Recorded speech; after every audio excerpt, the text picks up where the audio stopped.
Okay, today is November the 20th. It's 2008. I just left the Hillman Cancer Center, making my way home. I'm in Pittsburgh, and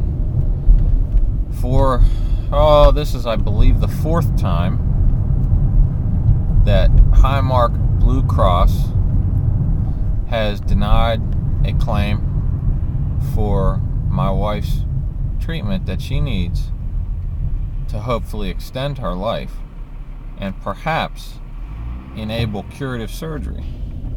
My wife is so far, this is November the 20th, on January the 10th, she will be a 4-year survivor with inoperable stage 4 neuroendocrine pancreatic cancer.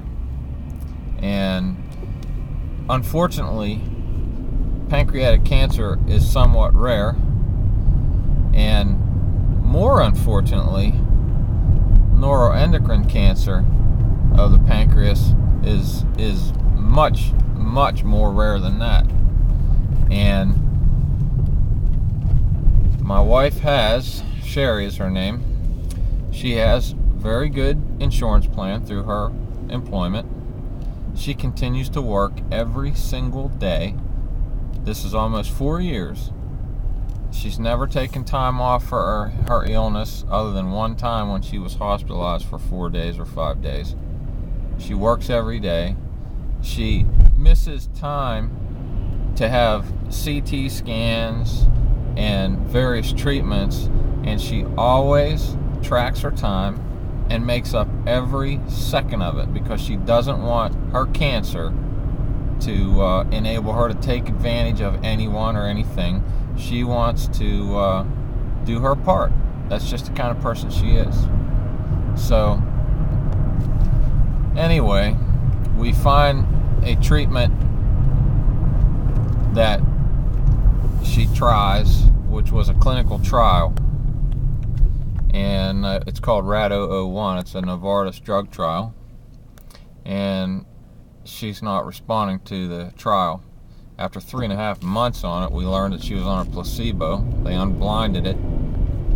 They put her on the drug, but she's not physically able to take the drug because it made her too sick. She just can't take it. She can't deal with it.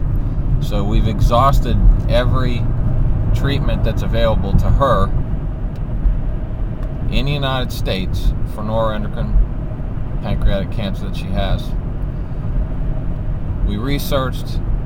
We have found people that have sought out treatment in Europe. There's a type of radioactive treatment that's available in Europe that's not available anywhere in the United States. And we sent her records to a clinic in Basel, Switzerland, and thank you, Professor Mueller, who has agreed to see her and feels that with 2 treatments he can substantially lengthen her life and get her cancer under control. So we filed a claim preemptively to get this approved with HighMark Blue Cross, and they flat out deny it because it's not an FDA approved treatment. Okay, let me explain what this treatment that she's going for. It's called yttrium-90, DOTA-TOC. And what this is when you have neuroendocrine tumors, oftentimes you will have something called somatostatin receptors. Sherry has had testing done, and she has a high percentage of somatostatin receptors in her tumors. There is a drug, well, there's several drugs, but one drug in particular called octreotide, which is a drug that when injected into your body, if you have somatostatin receptors, it is instantaneously absorbed by these somatostatin receptors in your tumors. It's not absorbed by any other tissue in your body. No healthy tissue. It's absorbed by somatostatin receptors in your tumors, period. Very highly targeted. So what they're doing in Europe, which I have no idea why they're not doing here, is they're taking yttrium-90 radioactive nanoparticles, and they're placing it in this Somatostatin, in this octreotide. They give this octreotide injection to you. Total treatment time, 15 minutes. And what happens is your receptors absorb the octreotide, and in doing so, they carry radioactive nanoparticles directly into your tumors. On a cellular level, you're attacking this cancer from inside the tumor. Amazing. Thank God someone had the wherewith to figure this out. So we've made arrangements. She's accepted into the program. We're absolutely going. We've made financial arrangements to go because HighMark flat out refuses to do this. And their primary reason is we will not pay or participate for payment in any treatment that is not FDA approved. Well, that's the most ridiculous, asinine thing I've ever heard of. Yttrium-90, which is one portion of this treatment, is currently being used in the United States in different forms for different cancers. They do pay for that. Octreotide is being used in this exact cancer and is routinely paid for. Actually, they've been paying for her octreotide and Somatostatin, which is the same thing.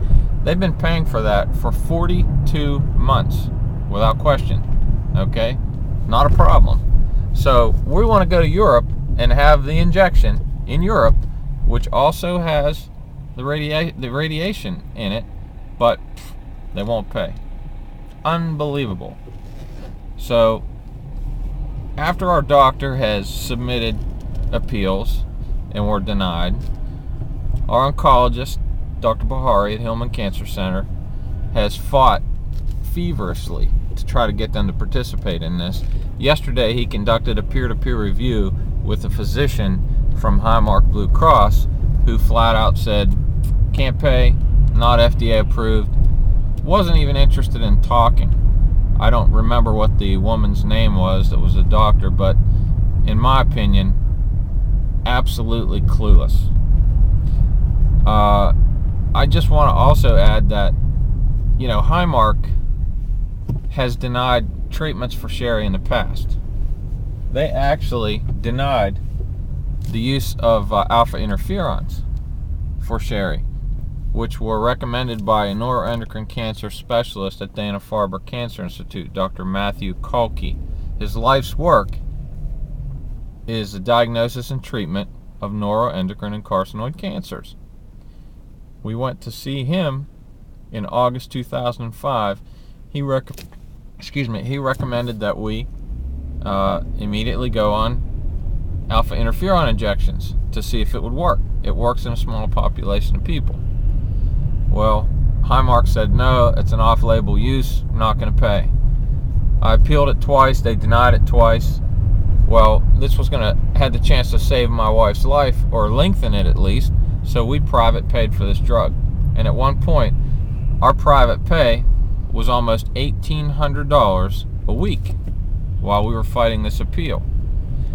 Well, HighMark eventually agreed to pay for the alpha interferon, and lo and behold, what they refused to give her happened to work for her, and it kept her absolutely stable for over 2 years' time. So if we would have listened to what the great knowledgeable doctors at HighMark Blue Cross Blue Shield in southwestern Pennsylvania would have said, she would have never had the opportunity to take this treatment, and most likely she'd be dead. So we will continue this fight. I just would like to have your opinion. What do you think about insurance companies having the ability to administratively deny a treatment that they feel is not proper or not FDA approved? If the bottom line is it's money. It's all about the money. HighMark Blue Cross doesn't want to spend the money, and they would rather that someone not follow through with the appeals. They would rather that we give up and simply die. I'm sorry for the darkness, I just drove into the tunnel here. They would prefer that patients just die, and every day it happens. People don't know how to fight the insurance companies. They don't know how to craft an appeal. They get discouraged, or their health declines so much that they have no more ability to fight. They die, it's over. It's ridiculous. I'd like to hear from you. Post a comment about this video, or send me an email. Send me an email at michael@shouldinsurancepay.com. shouldinsurancepay.com. Thanks a lot.